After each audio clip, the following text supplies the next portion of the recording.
Hello everyone. నేను మీ సాదిక్‌ని. ఈ ఈ వీడియో మెయిన్ ఉద్దేశ్యం ఏంటంటే, నేను అసలు కంటెంట్ క్రియేషన్ ఎందుకు స్టార్ట్ చేశాను అన్నది మీతో షేర్ చేసుకుందామని చెప్పి అనుకుంటున్నా. బట్ ఇది నా మైండ్‌లో చాలా రోజుల నుంచి ఉంది. ఎప్పుడు లైక్ ఒక్కొక్క మైల్‌స్టోన్ అనుకుంటున్నా. 10,000 సబ్స్క్రైబర్స్ తర్వాత చెప్దాం. 50,000 ఇంకా ఫైనల్లీ ఫిక్స్ అయిపోయి 100,000 తర్వాత చెప్దాం అనుకున్నా.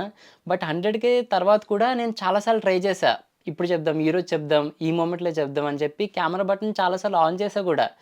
బట్ ఏమో లైక్ నేను మొత్తం కంప్లీట్ చేయలేకపోయా. అండ్ ఒక పాయింట్ ఆఫ్ టైమ్‌లో అనిపించిందేంటంటే, నేను చెప్పలేనేమో అని కూడా అనిపించింది. ఈరోజైతే ఎలాగైనా నేను ఏడ్చినా, ఏం జరిగినా కూడా నేను మొత్తం వీడియోని కంప్లీట్ చేసే తీరుతాను. ఒకవేళ నేను ఏడిస్తే మాత్రం నన్ను ఒక లైక్ వీక్ పర్సన్‌గా కన్సిడర్ చేయకండి. కన్సిడర్ చేసినా పర్లేదు. స్టోరీ అలాంటిదనుకో. సో, నా స్టోరీ ఏంటంటే, మా పేరెంట్స్ ఫస్ట్ ఆఫ్ ఆల్ మా పేరెంట్స్‌కి థాంక్స్ చెప్పాలి. ఎందుకంటే మమ్మల్ని పెంచడానికి వాళ్ళు చాలా, చాలా కష్టపడ్డారు. మమ్మల్ని స్కూల్‌కి తీసుకెళ్ళడానికి, మాకు రోజు, రోజు నీడ్స్‌కి స్కూల్ లైక్ యూనిఫార్మ్ ఎయడానికి, 3 పూటలు తినడానికి కూడా మా దగ్గర సరైన డబ్బులుండేవి కావు. మా డ్యాడీ ఏదో ఒక చిన్న జాబ్ చేసుకునేవారు. అండ్ మమ్మల్ని మంచి కాన్వెంట్‌లోనే జాయిన్ చేశారు. మంచి స్కూల్‌లో లైక్ మాకు ఒక ఆహ్, అప్పర్ మిడిల్ క్లాస్ ఎలా అయితే ఉంటదో, వాళ్ళతో పాటుగా మమ్మల్ని స్కూల్‌లో జాయిన్ చేశారు. వాళ్ళ ఉద్దేశ్యం అంతా కరెక్టే. లైక్ ఏ పేరెంట్స్ అయినా వాళ్ళ పిల్లల్ని మంచిగానే చూసుకోవాలనుకుంటారు కదా! సో, అదే పాయింట్ ఆఫ్ వ్యూలో మమ్మల్ని కూడా స్కూల్స్‌లో జాయిన్ చేసేసేవారు. ప్రాబ్లమ్ ఎక్కడొచ్చేదంటే, మా పేరెంట్స్ దగ్గర స్కూల్ ఫీజ్ కట్టడానికి కూడా డబ్బులుండేవి కావు.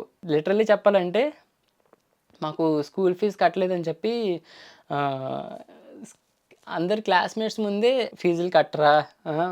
ఏంటి ఒక్కసారి అడుగుతాం, 2 సార్లు అడుగుతాం అని చెప్పి లిటరల్లీ మమ్మల్ని స్కూల్ నుంచి కూడా ఇంటికి పంపించేసిన రోజులు కూడా ఉన్నాయి. అలాంటి అలాంటి పరిస్థితుల్లో కూడా వాళ్ళెప్పుడూ ఆహ్, లైక్ ఓటమిని తీసుకోలేదు. ఎలా అయినా మమ్మల్ని కష్టపడే చదివించారు. అండ్ మమ్మల్ని ఇంత మంచిగా ఒక మంచి స్టేజ్‌లో పెట్టినందుకు మా పేరెంట్స్‌కి ఎన్ని థాంక్స్ చెప్పినా అసలు థాంక్స్ కూడా కాదు. ఏం చేసినా కూడా నాకు తెలిసి ఈ వీడియో చూస్తున్నప్పుడు మా పేరెంట్స్ కూడా ఎమోషనల్ అవుతారేమో. బట్ ఒకవేళ ఒకవేళ మా పేరెంట్స్ ఒకవేళ మీరు నా వీడియో చూస్తున్నట్టయితే హో అమ్మీ, అబ్జీ, థ్యాంక్ యూ సో మచ్. నేను ఈ ఈరోజు ఇలా కూర్చొని మాట్లాడుతున్నానంటే మొత్తం కారణం మీరే. Thank you so much. నేను ముందెప్పుడు చెప్పుకోలేదు. బట్ ఏమో చెప్పాలనిపిస్తుంది. Thank you, thank you, thank you so much.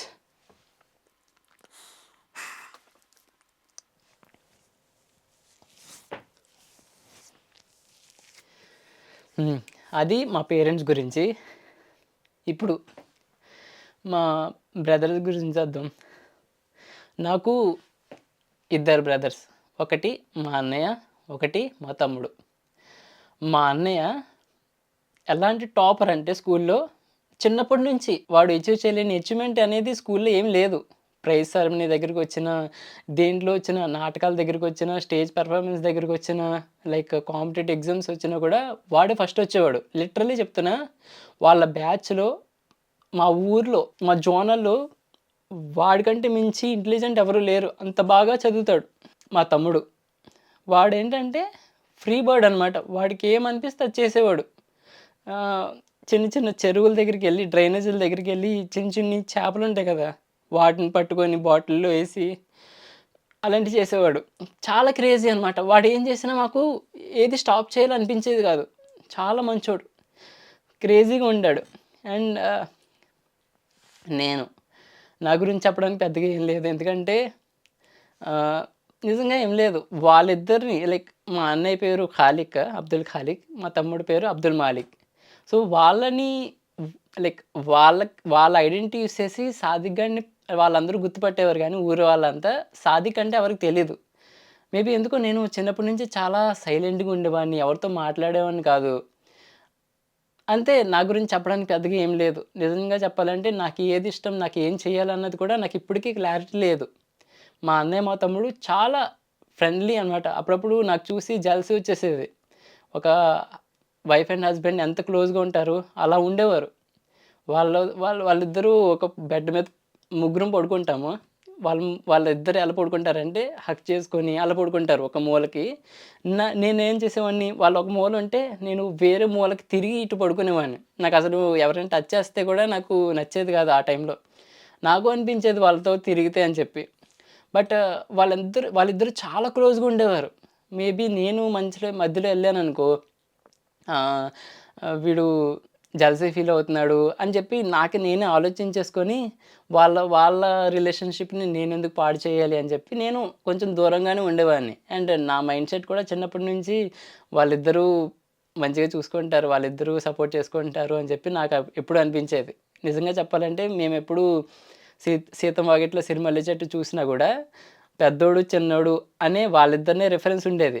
మధ్యలో నాకేం పెద్దగా అనిపించేది కూడా గాదు. వాళ్ళ రిలేషన్ చూసి నాకు చాలా హ్యాపీగా అనిపించేది. అప్పుడప్పుడు కుళ్ళొచ్చేది గూడా. మా అన్నయ్య ఎనకాల నేను పుట్టాను గాబట్టి నాకు మా అన్నయ్య అంటే ఇష్టం ఉండేది గాదు. గొడవ పడేవాడిని. నా తర్వాత మా తమ్ముడు పుట్టాడు కాబట్టి నాకు తమ్ముడన్నా కూడా గొడవలుండేవి. ఒకసారి ఏమైందంటే మా అన్నయ్య ఇంజినీరింగ్ స్టడీస్ కోసం పంజాబ్ వెళ్ళిపోయాడు. నేను, మా తమ్ముడు ఇంట్లోనే ఉండేవాళ్ళం. ఇప్పుడు మేము స్కూల్లోనే ఉన్నాం ఇద్దరం. అయితే మా ఇల్లుంది. మా ఇంటికి కొంచెం ఒక 2 స్ట్రీట్స్ అనుకోండి. 2 స్ట్రీట్స్ పక్కన ఒక అక్క చెల్లెళ్ళు ఉండేవారు. అయితే నేను ఆ అక్కని గోకేవాడిని. మా తమ్ముడేమో చెల్లిని గోకేవాడు. నాకేదో రకంగా వాళ్ళ అక్క సెట్ అయిపోయింది. సెట్ అయిపోయింది కదా! జస్ట్ మాటలు అలా సెట్ అవ్వడం అంటే, మా తమ్ముడేం చేశాడు ఆహ్, వాళ్ళ చెల్లిని గోకేసాడు. ఒకరోజు మా ఇంట్లో ఎవరు లేరు. నాకేమో వాళ్ళ చెల్లి ఎప్పుడైతే మా తమ్ముడికి పడిపోయింది అన్న థాటొచ్చిందో, మా తమ్ముడి మీద నాకు చాలా కోపమొచ్చేసేది. ఏమో ఈగో ఏమో చాలా కోపమొచ్చేసేది. అయితే ఒకరోజు మా ఇంట్లో ఎవరు లేరు కదా! వాడు ఎంత చూసినా ఇంటికి రావట్లేదు. ఆ అమ్మాయితోని చాలా సేపు మాట్లాడుతున్నాడు. కీస్ ఏమో వాడి దగ్గరే ఉండిపోయాయి. నేనలా వెయిట్ చేస్తున్నా చాలా ఫ్రస్ట్రేషన్ వచ్చేస్తుంది. ఈడు ఎంతసేపటికి రావట్లేదని చెప్పి గట్టిగా పిలుస్తున్నా రావట్లేదయినా. నేను పిలిస్తే వాడికి వినిపిస్తది. అయినా రావట్లేదు. ఒక హాఫ్ అన్ అవర్ తర్వాత, హాఫ్ అన్ అవర్ 45 మినిట్స్ తర్వాత మా ఇంటికొచ్చాడు. వచ్చిన తర్వాత ఏంట్రా రావట్లేదని చెప్పి గట్టిగా అరిచా. అరిస్తే "నీకెందుకు? నువ్వు వెయిట్ చేయి లేకపోతే నా దగ్గరకొచ్చి కీస్ తీసుకోవాల్సింది" అని అనేసాడు. నాకింక కోపమొచ్చేసి నేను కూడా అరిచేసాను. తర్వాత అరుపు కొంచెం గట్టిగా క్లాషెస్ కిందొచ్చేసి మేమిద్దరం అక్కడున్న 2 కర్రలున్నాయి. ఆ 2 కర్రలతో గట్టిగా అరుస్తూ కొట్టేసుకుంటున్నాం. ఒక పాయింట్‌లో ఎలా అయిందంటే నాకు నాకు కొంచెం బ్లీడింగ్ అవుతుంది. మా తమ్ముడికి కూడా నేను ఎలా కొట్టానంటే వాడిని బయటికి కనిపించట్లేదు. వాడికి చాలా పెద్ద కర్రలు. అయితే నేను కొట్టినయన్నీ ఇంటర్నల్‌గా తగిలినాయి ఆడికి. వాడికి బ్లీడింగ్ అలాంటివి ఏమి అవ్వట్లేదు. అయితే నాకు కొంచెం బ్లీడింగ్ అవుతుంది. అండ్ ఒకసారి ఏమైంది మా తమ్ముడు గట్టిగా కొడితే నా నా చేతిలో ఉన్న కర్ర కింద పడిపోయింది. కింద పడిపోతే అప్పుడు కింద పడిపోయాను కదా! నా దగ్గర ఏం లేదు ఇంకా డిఫెండ్ చేసుకోవడానికి. వాడి కర్ర తీసుకొని నన్ను గట్టిగా కొట్టాడనమాట. నేను గట్టిగా అరిచేసా. గట్టిగా అరిచేసేసరికి చుట్టుపక్కల ఉన్న వాళ్ళందరూ వచ్చేసారు ఇంట్లో నుంచి. ఇప్పుడు అదే నాకు మూమెంట్ అనిపించింది. లైక్ ఇప్పుడు నేను డిఫెన్స్ ఆడొచ్చు గేమ్. మా తమ్ముడి దగ్గర కర్ర ఉంది. అండ్ నాకు బ్లడ్ వస్తుంది. సో, నేను డిఫెన్స్ ఆడేసా. చుట్టుపక్కల ఉన్న వాళ్ళందరూ ఏంట్రా అన్నయ్యని కూడా చూడకుండా ఆడిని అలా కొట్టేస్తున్నావు అని చెప్పి గట్టిగా మా తమ్ముడి మీద అరిచేస్తున్నారు. నాకు ఇంటర్నల్‌గా నేను సేఫ్ గేమ్ కదా నేను. నేను చక్కగా హ్యాపీగా ఫీల్ అయిపోతున్నా. తర్వాత మా తమ్ముడిని తిట్టేశారు. అంతా అయిపోయింది. నైటొచ్చిన తర్వాత మా పేరెంట్స్‌కి మొత్తం చెప్పాడనమాట. చెప్పిన తర్వాత పెద్దోడిని గదా! నేనే కంట్రోల్ చేసుకోవాలని చెప్పి మా ఇంట్లో వాళ్ళు నన్ను తిట్టారు. అదంతా ఆ రోజుకి అయిపోయింది. సో, ఇలా మా తమ్ముడంటే నాకెప్పుడు పడేది గాదు. మా తమ్ముడు కొంచెం సీరియస్‌గా ఉన్నాడు. ఎవరితో గొడవ పడ్డాడో నాకు తెలీదు. సో, గొడవ పడ్డాడు. మా మమ్మీ అడుగుతున్నారు, "ఏంట్రా అలా సీరియస్‌గా ఉన్నావు ఏంటి ఇలా" అంటే, మా తమ్ముడు ఏదో సమాధానం చెప్తున్నాడు. ఏదో స్టోరీ చెప్తున్నాడు మా మమ్మీకి. నేను చెప్పనివ్వట్లే. వాడేదో చెప్తుంటే మధ్యలో నేను ఇంటరప్ట్ చేసేసి, వాడేదో చెప్తుంటే నేను దానిని ఇంటరప్ట్ చేసేసి ప్రతి మాటలోను వాడు చెప్పిన ప్రతి మాటలో ఇంటరప్ట్ చేస్తున్నా. అండ్ నా చేత్తో నా చేతిలో రిమోట్ ఉంది. అది రిమోట్ అక్కడ పెట్టేసి, టీవీ రిమోట్ అక్కడ టేబుల్ పైన పెట్టేసి, నా కాల్‌తో అన్నీ అలా అలా గోకుతూ, గోకుతూ వాడు చెప్పిన ప్రతీదీ రిపీట్ చేస్తూ, లేకపోతే వాడు ఏదైనా చెప్పినా కూడా నేను దానికి కాంట్రాడిక్టరీగా మమ్మీతో ఏదో చెప్తున్నా, వాడికి ఫ్రస్ట్రేషన్ వచ్చేస్తుందనమాట. చూసాడు, చూసాడు, చూసాడు. ఆ రిమోట్ టేబుల్ మీద పెట్టాను గదా! ఆ రిమోట్ తీసుకొని గట్టిగా నా కాళ్ళ మీదేసాడు. ఆ రిమోట్ నా నాకు తగిలి దాంట్లో ఉన్న బ్యాటరీస్ అన్నీ బయటికి ఎగిరేసి, ఆ రిమోట్ చాలా దూరం పడిపోయింది. అండ్ అది బ్రేక్ కూడా అయిపోయింది. నాకు చాలా గట్టిగా తగిలింది. గట్టిగా తగిలేసరికి నేను ఇంకేం మాట్లాడట్లే. సైలెంట్‌గా ఉన్నా. ఏంటి నేను జస్ట్ జోకేగా చేశాను వీడితో ఇంత ఫ్రస్ట్రేట్ అయ్యి కొట్టేసాడని చెప్పి, నేను అప్పటి వరకు ఏదైనా గొడవైనా కూడా గట్టిగా అరిచేసేవాడిని. కానీ ఆ రోజు ఎందుకో నేను మంచిగా చేసిన లైక్ ఒక ఫన్ క్రియేట్ చేద్దాం అనుకున్నా కూడా ఆడు అంత అఫెన్స్ అయ్యేసరికి లైక్ నేను ఇంత అఫెన్సివ్‌గా చేశానా అని చెప్పి సైలెంట్‌గా ఉన్నా. వాడు కూడా దెబ్బకి సైలెంట్ అయిపోయాడు. సైలెంట్ అయిపోయి వేరే రూమ్‌లోకెళ్ళిపోయి పడుకుని పోయాడు. కొంచెం సేపు తర్వాత మాకు అప్పుడు రంజాన్ ఉపవాసాలనుకుంటా. ఉపవాసాలున్నాము. తర్వాత ఈవినింగ్ ఇఫ్తార్‌కెళ్ళాలి కదా! బ్రేక్‌ఫాస్ట్ చేయడానికి. సో, వెళ్తున్నాం. నేను, మా తమ్ముడు వెళ్తున్నాం. వెళ్తుంటే సడన్‌లీ ఆడికేమైందో తెలీదు గానీ అప్పటిదాకా దూరం దూరంగా నడుస్తున్నాము. ఇలా ఇలా నడుచుకుంటూ వస్తున్నాము. సడెన్‌గా నా దగ్గరికొచ్చేసాడు. నా దగ్గరికొచ్చేసి ఇలా భుజంపై చేయేసి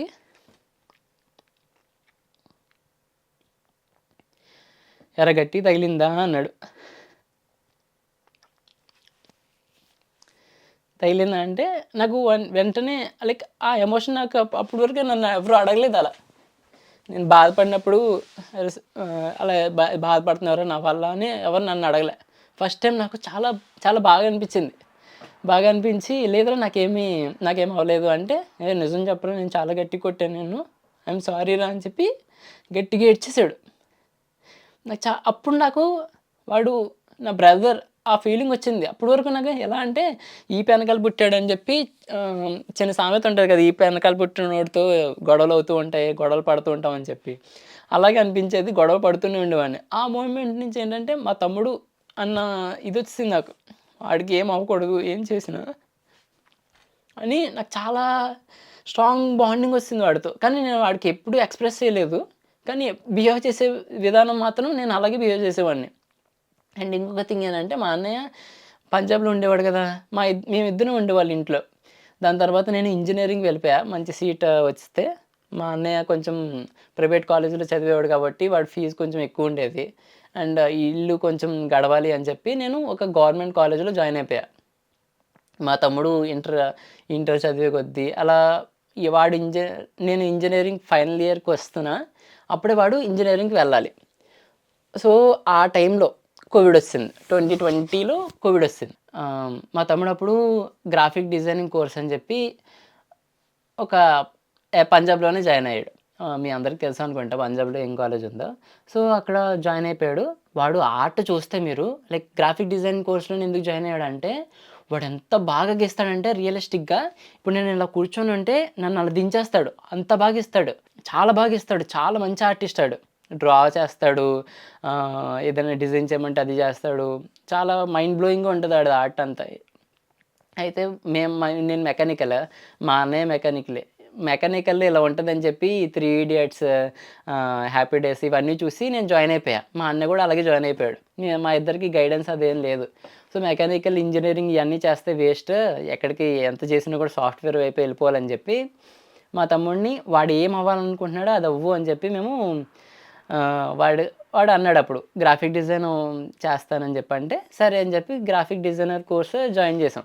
అండ్ ఇంటికి మా అన్నయ్య చాలా రేర్‌గా వచ్చేవాడు. ఎందుకంటే వాడికి కొంచెం బిజినెస్ వర్క్స్, ఆఫీస్ వర్క్స్ ఇవన్నీ ఉండేవి. సో, వాడు మేనేజ్ చేసుకోవడానికి ఇంటికి దూరంగానే ఉన్నాడు చాలా సంవత్సరాలు.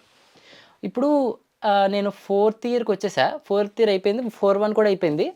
4-1 అయిపోయింది. ఇంకో 2 మంత్స్‌లో 4-2 జరుగుతది అన్న టైంలో క్యాంపస్ ఇంటర్వ్యూస్ కూడా వస్తాయన్న టైంలో మోదీ తాతగారొచ్చి లాక్‌డౌన్ అని జెప్పేశారు. ఇప్పుడు లాక్‌డౌన్ వచ్చేసిందంటే ఇంటికెళ్ళిపోవాలి గదా! మొత్తం కాలేజంతా వెళ్ళిపోయింది ఇంటికి. అప్పుడు నేను అదే రూమ్‌లో ఉండిపోయా.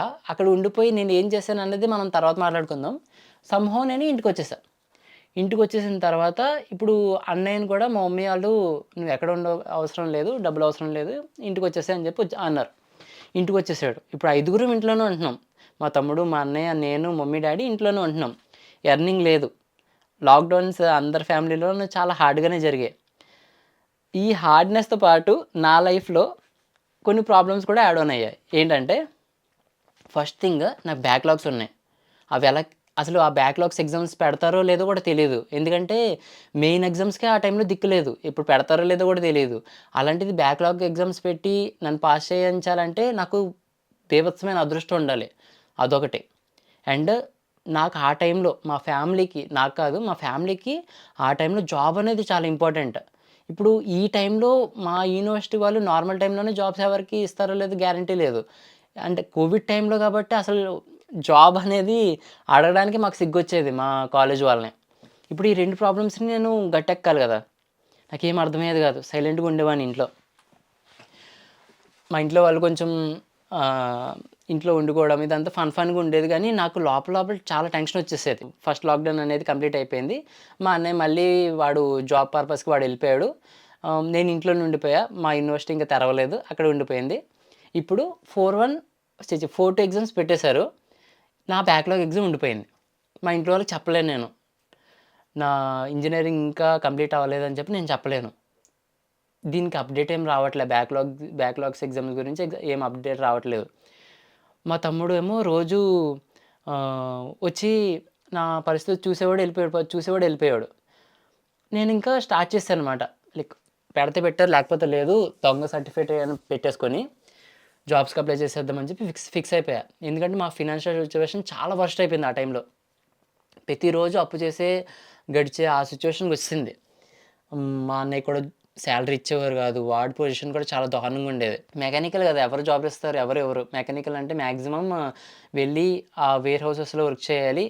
ఫిజికల్‌గానే వర్క్ చేయాలి. ఆన్‌లైన్‌లో ఎగ్జామ్స్ అవేమీ ఉండవు. సో, నేను సాఫ్ట్‌వేర్‌కి వెళ్ళిపోదాం అని చెప్పి ఫిక్స్ అయిపోయి మైండ్‌లో బాగా మా అన్నయ్యకి కాల్ చేసి ఇలా సాఫ్ట్‌వేర్ సైడ్ స్విచ్ అయిపోదాం అనుకుంటున్నాను. ఏదైనా కోర్స్ ఉంది. ఈ ఒక్క కోర్స్ చూసాను. ఫీజు కడతావా నువ్వు అని చెప్పి అడిగితే వాడి దగ్గర డబ్బులు లేవు. యాక్చువల్లీ వాడికి తినడానికి కూడా ఆ టైంలో డబ్బులు లేవు. వాడు ఎలా ఒప్పుకున్నాడో ఏంటో తెలీదు గానీ, సరే నువ్వు జాయిన్ అయిపో. నేను కట్టేసుకుంటాను ఏదో రకంగా మంత్లీ 5,000, 60,000 రూపీస్ కోర్స్ అది. నువ్వు జాయిన్ అయిపో అన్నాడు. సరే జాయిన్ అయిపోయాను నేను. Full stack development course. అసలు ఫుల్ స్టాక్ డెవలప్‌మెంట్ అంటే ఏంటో కూడా తెలీదు. జాయిన్ అయిపోయా. తర్వాత ప్రిపేర్ అవుతున్నా మా మమ్మీ ఆళ్ళకేంటంటే టైం పెరిగిపోతుంది గానీ, జాబ్ అప్డేట్ ఏం రావట్లేదు. ఈడు తెగ ప్రిపేర్ అయిపోతున్నాడు. మా అన్నయ్యేమో అంత కష్టంలో గూడా ఫీజులు కడుతున్నాడు. మా ఇంట్లో వాళ్ళకి కొంచెం ఫ్రస్ట్రేషన్ ఉంటది గదా! నాకే ఉంది బొక్కలో ఫ్రస్ట్రేషన్. వాళ్ళకింకా పెరిగిపోతుందనమాట. ఒకరోజు మేము యూజువల్లీ అందరం ఒకే చోట కూర్చొని తింటాము కింద. సో, కూర్చొని తింటున్నాము. మా మమ్మీ "ఏంట్రా ఇన్నిన్ని ఎగ్జామ్స్ రాస్తున్నావు ఇప్పటికి జాబ్ రాలేదేంటి నీకు" అని చెప్పి "జాబ్ వస్తదా? రాదా?" అని చెప్పి గట్టిగా అడిగారనమాట. రోజు అడుగుతారండి. రోజు అడుగుతూ ఉంటారు జాబ్ వస్తదా? రాదా? అని చెప్పి. ఆ రోజు కొంచెం సీరియస్‌గా అడిగారు. సీరియస్‌గా అడిగేసరికి నాకేం అర్థం కావట్లే. లైక్ బయట సిట్యుయేషన్ ఏమో నా మైండ్‌లో ఏమో బ్యాక్‌లాగ్ ఒకటి ఉండిపోయింది. దాని గురించి నేను ఎక్స్‌ట్రీమ్ థాట్స్ వచ్చేస్తున్నాయి. నేను కొంచెం ఓవర్ థింకర్ అండ్ ఇంట్రోవర్ట్ కూడా కాబట్టి ఎక్స్‌ట్రీమ్ థాట్స్ వచ్చేస్తున్నాయి. మా మమ్మీ ఏమో జాబ్ అంటున్నారు. నాకిక్కడ ఇంజినీరింగ్ డిగ్రీకి దిక్కు లేదు. జాబ్ అంటారు. నేనేదో ఒక ట్రయల్స్ ఏస్తున్నాను కదా! అని చెప్పి సైలెంట్‌గా తింటున్నా. అప్పుడు మా తమ్ముడు లైక్ నా గురించి నేనేం డిఫెండ్ చేసుకోను. ఎప్పుడు ఎంతసేపు అని డిఫెండ్ చేసుకోను. కానీ మా తమ్ముడు "ఏంటమ్మా ఆడి మీద రోజు అరుస్తూ ఉంటావు? వాడు రోజు ఎంత కష్టపడుతున్నాడో చూస్తున్నాం గదా! వస్తదిలే ఏదో రోజు జాబ్ వస్తది ఆడికి కూడా. ఎందుకిలా రోజు ఆడు రోజు ఆడు ప్రాణం తీసేస్తున్నారు ఎందుకు?" అని చెప్పి నన్ను చాలా డిఫెండ్ చేసాడు. ఏ బ్రదర్ చేస్తాడు చెప్పండి డిఫెండ్ అసలు? అంటే రోజు చూసేవాడు కదా! నా కష్టం ఏంటో ఆడు చూసేవాడు. రోజు ఎగ్జామ్స్ రాసేవాడిని. రోజు ఇంటర్వ్యూస్ ఏదో ఒకటి అటెండ్ అయ్యేవాడిని. బొక్క ఏం పనయ్యేది కాదు. మెకానికల్‌గా హండ్రెడ్ కదా! అండ్ సాఫ్ట్‌వేర్ మీద కూడా పెద్ద ఇష్టం లేదు నాకు. అయినా ఆడు చాలా డిఫెండ్ చేసాడు. అంటే ఒకరోజు నేను ఏదో మాక్ ఎగ్జామ్ ఏదో రాస్తుంటే మా డ్యాడీ ఆ పక్కనున్న అది ఇయ్యిరా అన్నారు. డ్యాడీ సైగ చేసి ఆన్‌లైన్ ఎగ్జామ్స్ కదా! సైగ చేసి డ్యాడీ నేను ఎగ్జామ్‌లో ఉన్నానంటే మా డ్యాడీ కోపంలో బొక్కలో బొక్కలో ఎగ్జామ్ దాని గురించి నువ్వు రాత్తా ఉంటావు ఏం జాబ్ రాలేదు గానీ అది ఇచ్చేసేయి అని చెప్పి అన్నారు. నేను చాలా చాలా గట్టిగా హర్ట్ అయిపోయానన్నమాట ఆ విషయానికి. ఫిక్స్ అయిపోయా.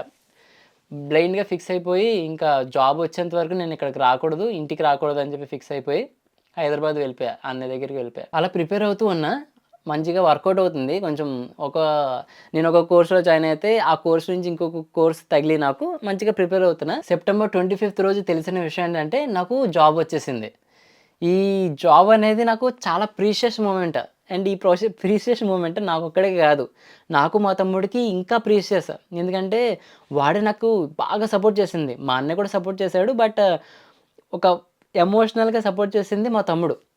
వాడికి నేను ఫిజికల్‌గా చెప్పి వాడి కళ్ళల్లో ఆనందం చూసి గట్టిగా హగ్ చేసుకొని, నేను ఏదో సాధించానురా అన్నది మా తమ్ముడికి చెప్పాలన్నది నా మెయిన్ మోటివ్. అండ్ మా మా డ్యాడీ అండ్ మమ్మీకి కూడా నేను ఏదైతే రీజన్‌తో కసిగా బయటకొచ్చేసానో, అది నెరవేర్చుకున్నానని చెప్పుకుంటే వాళ్ళ కళ్ళల్లో కూడా ఆనందం చూద్దామని చెప్పి, నేను ఆఫర్ లెటర్ రాగానే 4:00 అలా వచ్చేసింది ఆఫర్ లెటర్.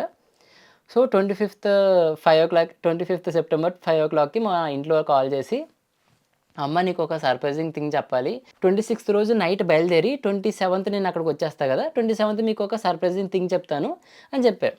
చెప్పిన తర్వాత మా మమ్మీ ఏంట్రా సర్ప్రైజ్ ఏంటి సర్ప్రైజ్ అనగానే మాది 3 పోర్షన్ హౌస్ అనమాట. మిడిల్ రూమ్‌లో మా మమ్మీ కూర్చొనున్నారు. మా మమ్మీ ఎప్పుడైతే సర్ప్రైజింగ్, సర్ప్రైజింగ్ అని మాట్లాడుతున్నారో మా తమ్ముడికి అర్థమైపోయింది. వాడు ఫ్రంట్ హాల్‌లో కూర్చొని మొత్తం వింటున్నాడు. నాకు అర్థమైపోయిందిలే ఏంటో సర్ప్రైజ్ అని చెప్పి మా తమ్ముడన్నాడు. తమ్ముడు అనంగానే మా మమ్మీ ఏంట్రా నాకు చెప్పు, నాకు చెప్పు అంటే, వాడే వచ్చి చెప్తా అన్నాడు కదా! అని చెప్పి అన్నాడని నవ్వుతూ, నవ్వుతూ ఉన్నాడు. మా మమ్మీ చెప్పారు ఇది. ఆహ్, ఏంట్రా ఆడు కూడా నవ్వుతున్నాడు. ఏంటి సర్ప్రైజ్ ఏంటి అంటే, లేదమ్మా వచ్చాకే చెప్తాను అన్నాను కదా! అంటే, సరేలే అని చెప్పి ఫోన్ పెట్టేశారు. 26థ్ రోజు నాకు చాలా హ్యాపీనెస్‌గా ఉంది మార్నింగ్ లేచిన వెంటనే. జాబ్ వచ్చేసింది కదా! ఇంకేం చేయాల్సిన అవసరం లేదు. కష్టపడాల్సిన అవసరం లేదు. సో, నాకు తెలిసిన ఫ్రెండ్స్ అందరికీ కొంచెం పార్టీ ఇచ్చేసి, ఆ రోజు నైట్‌కి హైదరాబాద్ నుంచి మా ఊరు బయలుదేరిపోదాం అని చెప్పి అనుకున్నాం. ఆఫ్టర్‌నూన్ 2:00కి మణికొండ నుంచి గచ్చిబౌలి బండి మీద బయలుదేరా. బయలుదేరి ఒక 2, 3 కిలోమీటర్స్ వెళ్ళానంతే. మా అన్నయ్య కాల్ చేశాడు. కాల్ చేసి గట్టి గట్టిగా ఏడుస్తున్నాడు. ఏడుస్తుంటే "ఇంటికొచ్చారా? ఇంటికొచ్చారా?" అన్నాడు. ఇంటికొచ్చేయడం ఏంట్రా ఇప్పుడే కదా స్టార్ట్ అయ్యా. నేను రాను మా ఫ్రెండ్‌తో మాట్లాడేసి వస్తాను. ఒక 2 అవర్స్ తర్వాత వస్తానంటే, లేదు ఫాస్ట్‌గా అర్జెంట్‌గా రా అని చెప్పి చాలా వాడి వాయిస్‌లో వైబ్రేషన్ వచ్చేస్తుందనమాట. ఆగు వస్తున్నానని చెప్పి యూటర్న్ తీసుకొని ఇంటికెళ్ళా. ఇంటికెళ్ళేసరికి మా అన్నయ్య తెగ ఏడుస్తున్నాడు. నాకర్థం కాలేదు. ఏంటి ఎందుకు ఏడుస్తున్నాడో నాకర్థం కాలేదు. ఏమైందిరా? ఏమైందిరా? అంటే వాడేం చెప్పట్లేదు. సైలెంట్‌గా అలా కూర్చొనిపోయి ఉన్నాడు. మా అన్నయ్యతో పాటు ఇంకొక ఫ్రెండ్ కూడా ఉన్నాడు. మా అన్నయ్య ఫ్రెండ్. ఆ అన్నేమో "ఏమైందని ఎందుకు ఏడుస్తున్నాడు మావోడు" అంటే, ఏం లేదురా, ఏం లేదురా" అంటున్నాడు. తర్వాత మా అన్నయ్య సైలెంట్‌గా ఉన్నాడు. ఒక్కసారిగా అబ్దుల్, అబ్దుల్ అని గట్టి గట్టిగా ఏడుస్తున్నాడు. మా తమ్ముడి పేరు మేము నిక్‌నేమ్‌గా అబ్దుల్ అని పిలుస్తాము. ఏంటని ఏమైంది? ఏంటో చెప్పరా అంటే, అప్పుడు చెప్పిన విషయం ఏంటంటే, మా తమ్ముడు 26థ్ మార్నింగే మారేడుమల్లికి ట్రిప్ ఎళ్ళాడంట. మా చుట్టాలతోనే ఎళ్ళాడు. ఒక 12 మెంబర్స్‌తో పాటెళ్ళాడు. వెళ్ళిన తర్వాత సరే వెళ్ళాడు. బానే ఉంది కదా! అక్కడ కొంచెం యాక్సిడెంట్ అయిందంట. హాస్పిటల్‌లో పెట్టారన్నాడు. ఓహ్! అని చెప్పి ఓకే. ఆహ్, ఓ హాస్పిటల్‌లో పెట్టారు కదా! కొంచెం బానే ఉంటాడు. సరే కాల్ చేసి మాట్లాడదాం అని చెప్పి అంటే కాల్ చేస్తున్నా వాడి ఫోన్ రింగ్ అవ్వట్లే. తర్వాత మా మమ్మీకి కాల్ చేశా. మమ్మీ ఫోన్ లిఫ్ట్ చేయట్లేదు. మా డ్యాడీకి కాల్ చేస్తే ఫోన్ లిఫ్ట్ చేయట్లేదు. తర్వాత ఒక చుట్టాలామె కాల్ చేసి ఇంటికొచ్చేయండి అన్నారు. ఆహ్, ఇంటికి మా అన్నయ్య అప్పటికే ఏడుస్తున్నాడు. నాకేం చెప్పట్లేదు. నాకేం అర్థం కావట్లేదు సిట్యుయేషన్. నేను ఒక ట్రాన్స్‌లో ఉన్నా. ఏమైందో అర్థం కావట్లేదు. అందరూ ఓవర్ రియాక్ట్ చేస్తున్నారు. నాకు ఏం థాట్ రావట్లే. నంబుగా ఉంది నా మైండ్ అంతా. 3:00కి ఇలా స్టార్ట్ అయిపోయాం. బట్టలు సదిరేసుకొని వెంటనే ఇంటికొచ్చేయమన్నారు అని చెప్పి వెంటనే బట్టలు సదిరేసుకొని ఒక బండుంది. బస్సులో బండి టైం పట్టేస్తది. ఎర్లీ మార్నింగ్ అయిపోతదని చెప్పి మా అన్నయ్య ఫ్రెండే కొంచెం మొత్తం హైదరాబాద్ నుంచి మా ఊరు వరకు వెస్ట్ గోదావరి వరకు ఆయనే బండి నడిపాడు. ఎలా నడిపాడో కూడా తెలీదు. నాకేం అర్థం కావట్లేదు. మధ్యలో మా అన్నయ్యేమో తెగ ఏడ్చేస్తున్నాడు. నాకు ధైర్యం ఇవ్వాలంటే ఏ విధంగా ధైర్యం ఇస్తుంది? నాకేం మ్యాటర్ తెలియట్లేదు. ఎవరు చెప్పట్లేదు నాకు. సరే యాక్సిడెంట్ అయింది అన్నారు. యాక్సిడెంటే కదా! కొంచెం బెడ్ రెస్ట్ ఒక 1 మంత్, 2 మంత్ కొంచెం ప్రాబ్లమ్‌గా ఉంటది కదా! సో, ఎప్పటికైనా నార్మల్ అయిపోతాడు గదా! మా అన్నయ్యకి, తమ్ముడికి కొంచెం బాండింగ్ ఉంది కాబట్టి వాడు ఎక్కువ ఎఫెక్ట్ అయ్యాడని చెప్పి నేను అనుకోని కొంచెం నేను ధైర్యంగానే ఉన్నా. అలా ఇంటికెళ్ళిపోయాం. అలా ఇంటికెళ్ళిపోయాము. చుట్టాలందరూ వచ్చేసారు ఇంటికి. చుట్టాలొచ్చేసరికి నాకేం అర్థం కావట్లేదు. ఏంటి ఇంతమంది చుట్టాలొచ్చేసారు మా ఇంటికి అని చెప్పి. లోపలికెళ్ళాను ఇంటికి.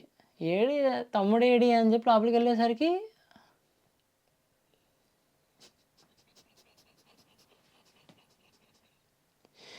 మా చుట్టాలందరూ మా మమ్మీ,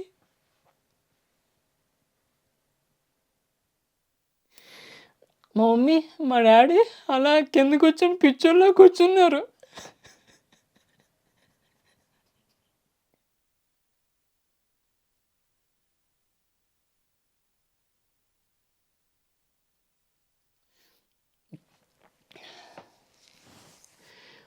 "ఏంటమ్మా ఏమైంది? అబ్దులేడి" అన్నా.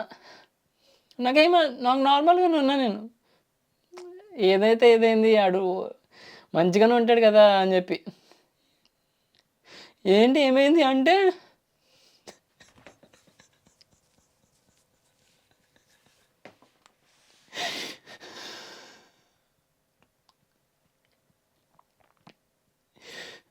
అబ్దుల్‌కి మారేడుమల్లి ఎళ్ళాడు కదా! తేనెటీగలు కుట్టేసాయి. చనిపోయాడు అన్నారు.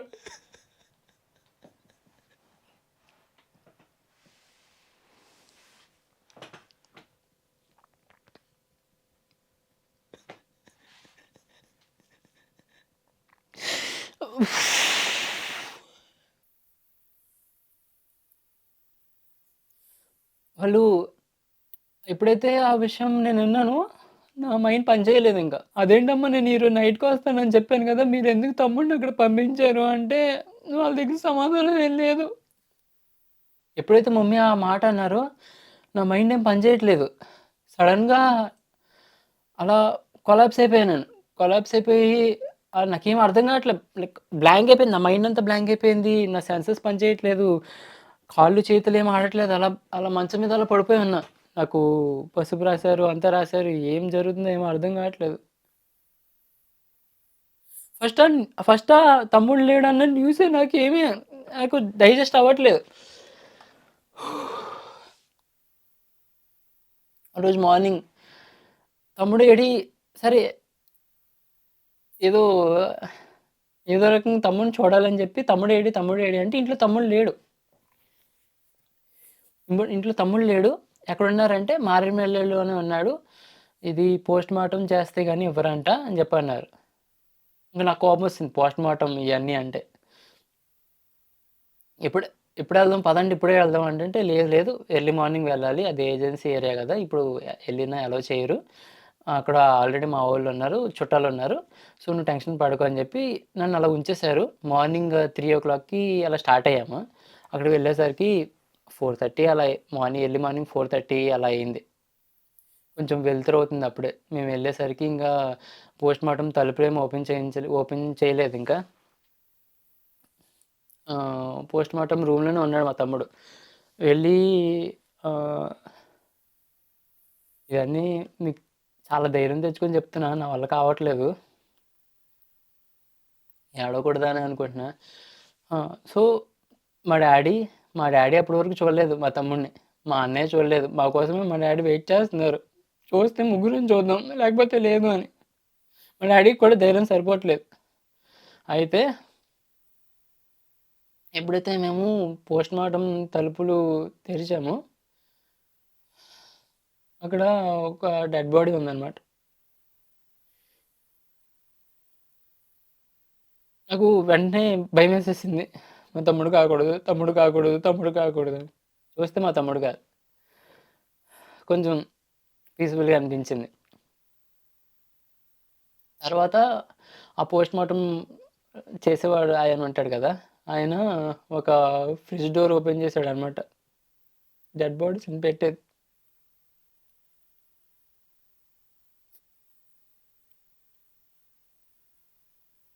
అందులో మా తమ్ముడు పడుకొనున్నాడు.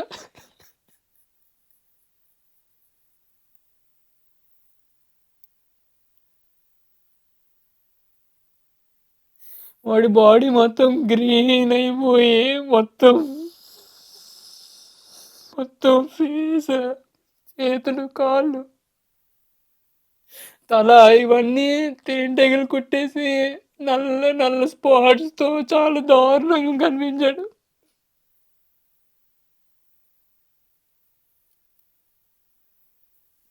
హ్మ్. అది చూసినాను ఇంక నేను బ్రేకౌట్ అయిపోయాను. ఇంక అబ్దుల్ అబ్దుల్ అని గట్టి గట్టిగా ఏడ్చేసాను. ఇంక నా వల్ల కావట్లేదు. ఇప్పుడు కూడా ఆ ఇన్సిడెంట్ తలుచుకుంటుంటే ఇన్ని రోజులు అసలు నేను తలుచుకోకూడదని అనుకున్నా. బట్ నా వల్ల కావట్లేదు ఇది. ఎంతమందికి షేర్ చేస్తే మన బాధ అంత పోతదంటారు. మీరందరూ చూస్తున్నారు కదా! ఈ వీడియో 20,000, 30,000 ఎంతమంది చూసినా పర్లేదు గానీ, నా బాధ నా బాధ పోదనే అనిపిస్తుంది. మా తమ్ముడిని ఆ మూమెంట్‌లో అసలు నేను చూడలేకపోయా. అందులో ఎంత బావుంటాడో తెలుసా మా తమ్ముడు. మా డ్యాడీ అక్కడే పోస్ట్‌మార్టం రూమ్‌లో అలా కూర్చొని పోయి తల పట్టేసుకొని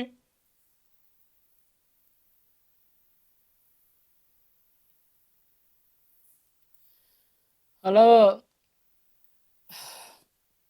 ఏదో రకంగా పోస్ట్‌మార్టం స్కిప్ చేయడానికి ట్రై చేశాము. అది ఏమైంది పోస్ట్‌మార్టం దాని గురించి నేను లీక్ చేయకూడదు కాబట్టి చెప్పట్లేదు. ఇంటికి తీసుకురావాలి కదా! మా తమ్ముడిని హాస్పిటల్ నుంచి. మా తమ్ముడిని అంబులెన్స్‌లో ఎక్కించాం. ఎక్కించిన తర్వాత మా అన్నయ్య, నేను, మా తమ్ముడు పక్కనే కూర్చొనున్నాం. మా డ్యాడీ మా పెదనాన్న నడుపుతున్నారు. మా డ్యాడీ పక్కన ముందు సీట్‌లో కూర్చొనున్నారు. తమ్ముడికి అన్నీ చెప్తూ ఉన్నా. ఆడికి చెప్పాల్సిన విషయాలన్నీ. నేను 26థ్ నైట్ బస్ ఎక్కి 27థ్ వచ్చి నీకు సర్ప్రైజ్ ఇద్దాం అనుకున్నానురా. నాకు జాబ్ వచ్చిందిరా అని.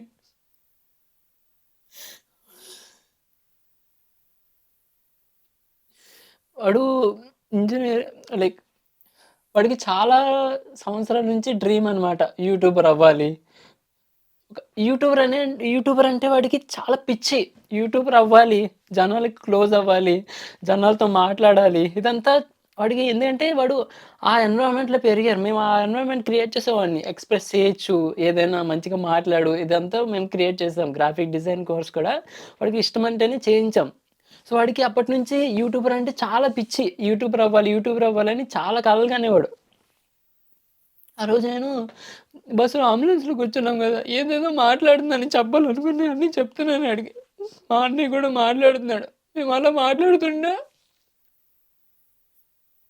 అప్పటి వరకు వాడి కళ్ళు బానే ఉన్నాయి. నేను అలా మాట్లాడుతుంటే వాడి కళ్ళు వాడి కళ్ళు ఏమో వాడు ఐ డ్రాప్స్ అని అలా కారిపోతుంది వాడి కళ్ళల్లో నుంచి. అప్పుడు ఫిక్స్ అయ్యా నేను. అప్పుడు ఫిక్స్ అయిన థింగ్ ఏంటంటే మా తమ్ముడికి ప్రామిస్ చేసిన థింగ్ ఏంటంటే నేను యూట్యూబర్ అవుతానని. కంటెంట్ క్రియేటర్ అవుతానురా నాకు తెలీదు. ఎలా చేస్తానని నాకు తెలీదు. నాకు స్కిల్ లేదు. ఏమీ లేదు. నాకు అవతల వాళ్ళతో డైరెక్ట్‌గా మాట్లాడాలంటేనే చాలా భయం. బట్ ఏమో ఆ మొమెంట్‌లో మా తమ్ముడికి నేను ప్రామిస్ చేశా. నేను యూట్యూబర్ అవుతా అని. ఆ టైంలో నాకు చాలా కసిగా అనిపించింది. యూట్యూబర్ అవ్వాలి ఇది అది అని. మా తమ్ముడికి ప్రామిస్ చేశాను. మా అన్నయ్య మా అన్నయ్య ఇంట్లోనే కూర్చున్నాడు. నేను ఆడితో అలా మాట్లాడుతూ ఉంటే. అలా ఇంటికొచ్చేసాము. ఇంటికొచ్చేసి మా ఇంట్లో వాళ్ళు, మా మమ్మీ అసలు ఇప్పటికి మేము కోలుకోలేకపోయాం. ఇప్పటికి 4 ఇయర్స్ అయిపోతుంది. ఇప్పటికి మా తమ్ముడిని మర్చిపోలేకపోతున్నా. పొద్దున్నే లేస్తా, రాత్రి నిద్ర పట్టదు నాకు. మా తమ్ముడే గుర్తొస్తుంటాడు. ప్రతి డిస్కషన్ ఎవరితో మాట్లాడినా కూడా తమ్ముడుంటే బావుండే. ఈ మొమెంట్‌లో తమ్ముడుంటే బాగుండే అనే అనిపిస్తది. ఏం చేసినా మా తమ్ముడుంటే బావుండు అనిపిస్తది. 100,000 వచ్చాయి. సాదిక్ ఫైల్స్‌కి 100,000 వచ్చాయి. వచ్చిన తర్వాత మీ అందరికీ స్టోరీ చెప్దాము. మా తమ్ముడు గురించే నేను ఇదంతా చేస్తున్నాను. ఇదంతా అని. బట్ నా వల్ల కాలేదు ఇంత టైం వరకు. నేనెందుకు చేస్తున్నాను? మీ అందరికి ఎలా చెప్పాలి ఇదంతా? బట్ ఏమో నేను ఈ కంటెంట్ క్రియేషన్‌లో సాదిక్ థింగ్స్ ఏంటంటే నా మైండ్ అంతా స్పాయిల్ అయిపోతుంది. లైక్ స్పాయిల్ అవ్వడం కూడా కాదు. ఎక్కువ స్ట్రెస్ తీసేసుకుంటున్నాను. లైక్ క్రైమ్ స్టోరీస్ అనేవి ఎక్కువ ఇన్ డెప్త్ వెళ్ళే కొద్దీ నా మైండ్ ఎంతంటే అవే కళ్ళొస్తున్నాయి. వాటి గురించే ఆలోచిస్తున్నా. వాటి గురించే ఎక్కువ టైం అంతా నేను వేరే వర్క్స్ మీద పెట్టినా గూడా నా మైండ్ అంతా క్రైమ్ గురించే వెళ్ళిపోతుంది. ఆ స్టోరీస్ చదువుతుంటే మా తమ్ముడు గుర్తొచ్చేస్తూ ఉంటాడు. వాడికి జరిగింది తేనెటీగలు ఎలా కుట్టేసాయి, ఏం జరిగిందక్కడ ఇదంతా అని జెప్పి.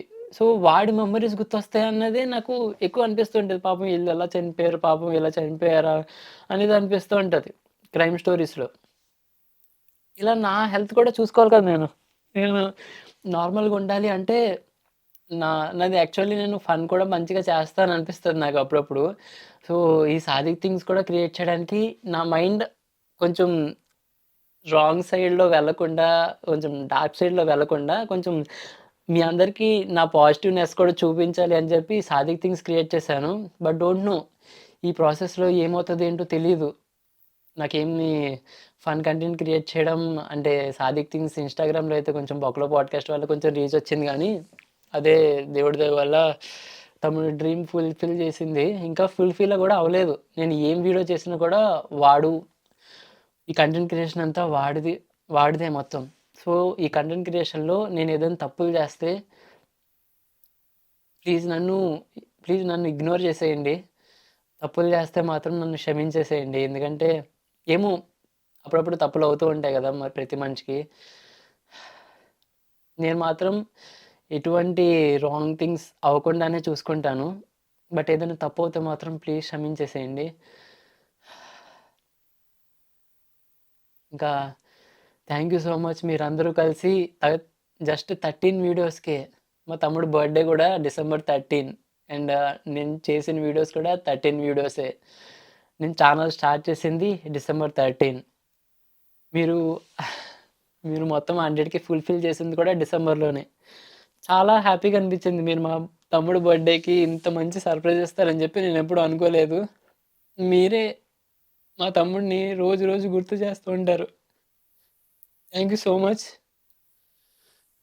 ఇంకేం చెప్పాలి మీకు? మీకు ఇంత డెప్త్‌గా చెప్తున్నానంటే మీరు నాకు చాలా స్పెషల్. ప్రతి ఒక్కళ్ళు నాకు చాలా special. I love you so much. అప్పటినుంచి మా తమ్ముడు అప్పటి నుంచి నేను ప్రతి ఎమోషన్‌కి చాలా కనెక్ట్ అయిపోయి ఉంటా. ఎవరిని నేను టేక్ ఇట్ ఈజీగా తీసుకోను. ప్రతి ఫ్రెండ్ గాని, ఏ రిలేషన్ అయినా చిన్నదైనా, పెద్దదైనా ఎవరిని గట్టిగా ఏమి అనలేను. తిట్టలేను, కోప్పడలేను. కోపడినా గూడా నేనే వెళ్ళి ఫస్ట్ నేనే సారీ చెప్పేస్తా. ఎందుకంటే రేపన్న రోజు ఒకళ్ళుంటారు, ఉండరు చెప్పలేం. నిజంగా చెప్పలేం. సో, నేను కూడా మీకు చెప్పేదేంటంటే మీ చుట్టుపక్కల ఉన్న వాళ్ళని మంచిగా చూసుకోండి. ఎందుకంటే ఏ రోజు ఏమవుతదో చెప్పలేం. ఈరోజు ఉన్నవాళ్ళు రేపు ఉండకపోవచ్చు. ఈ న్యూ ఇయర్‌లు ఇవన్నీ ఉంటాయి. బట్ ఏం మారదు. మన చుట్టుపక్కల ఉన్నవాళ్ళని మంచిగా చూసుకోవాలి. ఒక థింగ్ ఏంటంటే 2024లో 'ఉదయ్ కిరణ్' వీడియో తర్వాత మీరు నన్ను చాలా సపోర్ట్ చేశారు. ప్రతి ఒక్కళ్ళు కామెంట్ చేసి ah, be safe bro. Save this man, save this man, save this man అని చెప్పి అట్ ఎనీ కాస్ట్ ఇలా చాలా కామెంట్స్ వచ్చాయి. నువ్వు జాగ్రత్తగుండు ఇవన్నీ. చాలా బ్లెస్సింగ్స్ వచ్చాయి యాక్చువల్లీ.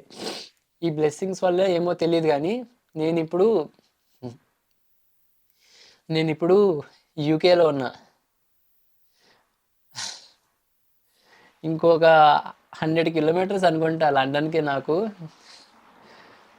యూకే వచ్చేసి నేను 10 డేస్ అవుతుంది. మీకు చెప్పలేదింకా.